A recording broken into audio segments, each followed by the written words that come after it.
पास चल रहा है परिमेय संख्या। इसमें से पहले आपको बता दिया था, एक पहले वीडियो भेजा था, उसमें से आपको बेसिक बता दिया था क्लास 8 का।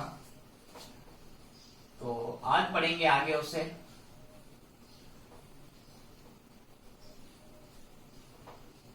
Subject math.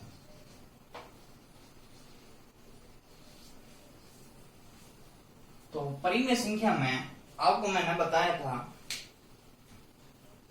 योगफल का नियम बताया था, घटाव का नियम, गुणा का नियम और भाग का नियम बताया। ये 4 नियम बताए थे आपको। आज पढ़ेंगे अगला नियम, और दूसरा नियम है ये। आज है क्रम विनिमय गुणधर्म।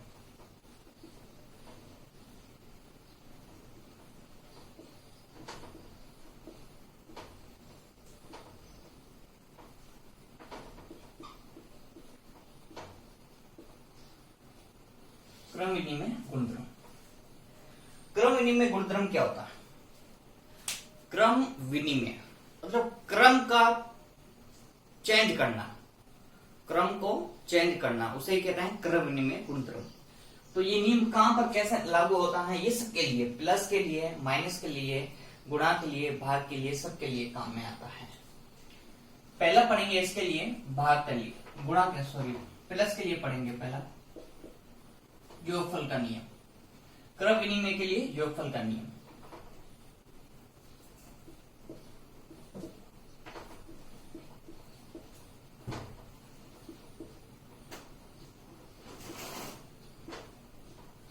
क्रम विनिमय के लिए योगफल का नियम पढ़ते हैं। योगफल का नियम, तो योगफल का नियम होता है, उसके लिए पहले फॉर्मूला आप याद करो। फॉर्मूला होता है a/b प्लस में p/q। क्रम चेंज करना है, यही है, इसको ही चेंज करना है बस।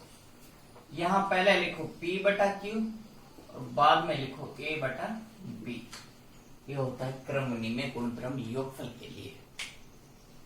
क्रम विनिमय गुणधर्म का योगफल का नियम, पहला नियम। अब इसमें उदाहरण लेकर देखो। उदाहरण लेते हैं, जैसे मेरे पास है a/b के लिए 3/4 ले लो, प्लस में p/q के लिए 2/3 ले लो, 2/3 ले लो। अब इसका क्रम चेंज देखो, 2/3 पहले लिखा जाएगा,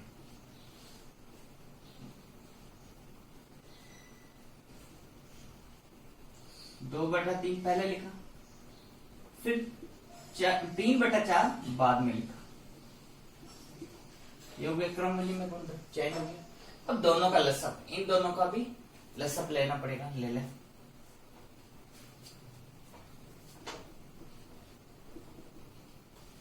लसअप लेंगे तो कितना आएगा दोनों में? 4 और 3 का लसअप कितना? 12। आगे 4 की पारी में 12 कितनी बार? 3 बार। 3 का गुणा ऊपर वाले 3 से, फिर प्लस 3 के पारे में 12 कितनी बार? 4 बार। फिर 4 का गुणा किससे किया? 2 से। सेम कंडीशन, ये 12 है तो यहां पर भी लसअप कितना आएगा? 12। 3 के पारे में 12 कितनी बार? 4 बार। 2 का गुणा 4 से, फिर प्लस 4 के पारे में 12 कितनी बार? 3 बार। 3 का गुणा 3 से। होगा या नहीं होगा? लगा 3 का गुणा 3 से 9, 4 दूनी 8, ये 12 बराबर 2 चौक 8, इसमें 3 9 बटा में 12 बराबर करो, कितना हो गया? 17 में 12, 8 कितना हो गया? 17 बटा में 12। ये देखो दोनों ही बराबर, तो ये क्रम विनिमय गुणधर्म के लिए क्या होगा? लागू होगा। दोनों ही बराबर आते हैं तो लागू होता है, अगर दोनों ही बराबर नहीं आते हैं तो वो लागू नहीं होगा। ये क्या होगा? सही है। अब इसी कंडीशन से, जैसे अभी मैंने क्वेश्चन करवाया है, ऐसे ऐसे आपको कितने करने हैं? इसके अलावा 4 और क्वेश्चन करने हैं। एक के 4 अलावा, इसके अलावा क्वेश्चन करने हैं आपको, ठीक है। जो अभी किए इसके अलावा 4 और करने हैं। अब पढ़ते हैं घटाव के लिए। ये योगफल के लिए था, अब घटाव के लिए। तो देखें, आगे समझ में क्लियर है, कोई डाउट नहीं है यहां तक? देख लो अच्छे से। योगफल का हो गया, आप घटाव के नियम पढ़ते हैं। ओके,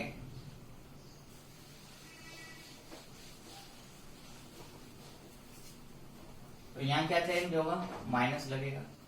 यहाँ पर भी क्या हो जाएगा? माइनस में। यहाँ योगफल की जगह पर क्या लिखेंगे? घटाव का नियम। यहाँ भी चिन्ह चेंज करो, यहाँ भी चिन्ह चेंज करो।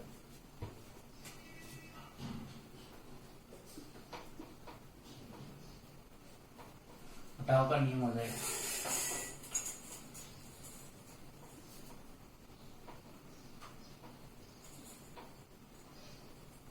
लिखे घटाव का नियम। अब देखो चिन्ह चेंज किया, ये माइनस, यहां पर भी माइनस हो गया, होगा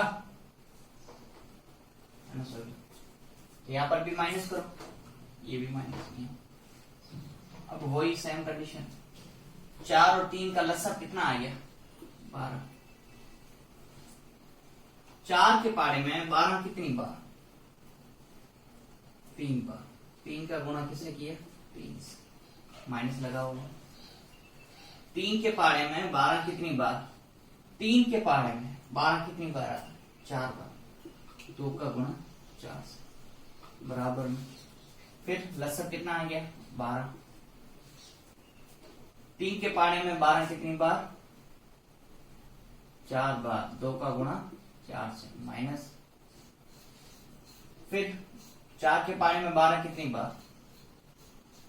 3 बार। 3 का गुणा 3 से, हल करें दोनों तरफ। 3 तिया 9, 4 दूनी 8, बटा में 12, 2 चौक 8, माइनस 3 3 9, बटा में 12। 9 में से 8 गया 1 बटा 12, बराबर।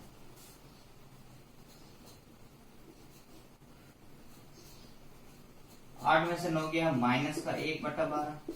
जब छोटी संख्या में से बड़ी संख्या घटाते हैं तो किसका आता है? माइनस का चिन्ह आता है। दोनों बराबर है क्या? बताओ बराबर है क्या?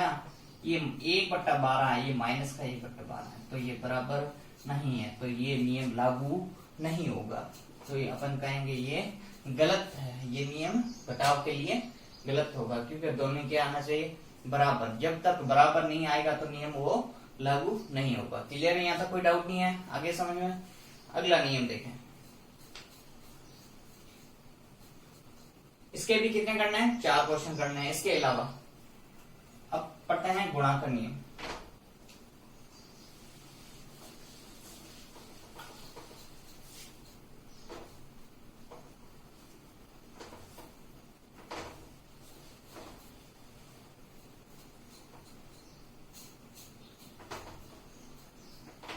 घटाव के लिए क्या करेंगे? गुणा का नियम। गुणा का नियम, यहां पर गुणा, यहां पर भी गुणा, और यहां पर भी गुणा। ऊपर का गुणा ऊपर से, 3 दूनी 4, 3 8, बराबर। 2 का 3 से, 3 का 4 से, 3 दूनी 6, 4 तिया 12, 2 तिया 6, 4 3 12, दोनों क्या आ गए? बराबर। तो ये नियम लागू होगा या नहीं होगा? देखो दोनों साइड बराबर आ गई तो ये क्या होगा? नियम लागू होगा। तो ये भी अपने पास क्या होगा? सही नियम है। अब अगला लास्ट नियम, अंतिम नियम कौन सा होगा? घटाव का नियम। इसके भी कितने करने हैं क्वेश्चन? 4 क्वेश्चन करने हैं आपको। आगे समझ में क्लियर? ओके, अगला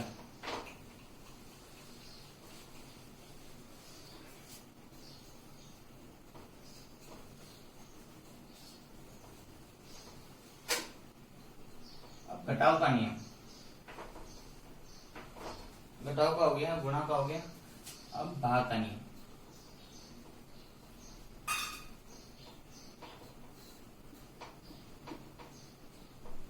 भाग का नियम।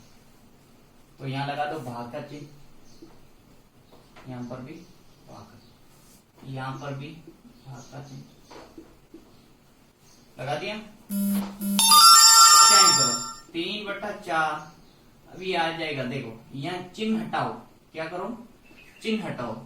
चिन्ह हटाने के बाद ये आ गया गुणा में, भाग का चिन्ह हटाना है, गुणा में लेकर आना। तो अगली वाली संख्या, पहले वाली नहीं देखनी, अगली वाली संख्या क्या हो जाएगी, चेंज हो जाएगी। नीचे का ऊपर वाला ऊपर का नीचे आ जाएगा, 3/2 ऐसा हो जाएगा उल्टा। फिर इसके लिए 2/3 तो पहले ही रहेगा सेम, भाग का चिन्ह हटाएंगे तो क्या लगेगा, गुणा। इसको उल्टा करो, 4 ऊपर जाएगा और 3 नीचे आएगा। वापस अब ऊपर का गुणा ऊपर से, नीचे का गुणा नीचे से बराबर, ऊपर का गुणा ऊपर से, नीचे का गुणा नीचे से। 3 3 9, 4 दूनी 8, 2 चौक 8, 3 9, क्या बराबर है दोनों, 9/8 है, यहाँ 8/9, ये बराबर नहीं है क्या बराबर, बराबर नहीं है, तो ये नियम लागू नहीं होगा। तो कौन सा नियम लागू होता है, योगफल का नियम तो काम में आता है, योगफल का नियम, घटाव का नियम काम में नहीं आता है। और उसके बाद किसका काम आता है, गुणा का नियम। ये दोनों नियम क्या है, सही है। और घटाव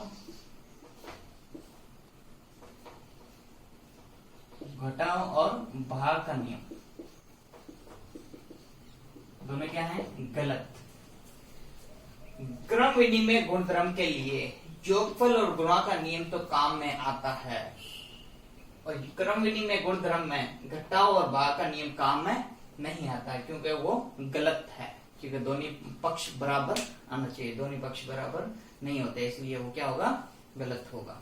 क्लियर है यहाँ तक, कोई डाउट नहीं है। इसके भी कितने क्वेश्चन करना है, 4 क्वेश्चन करना है, सबके 4 क्वेश्चन करना है। Okay, good bye. 12 मिनट।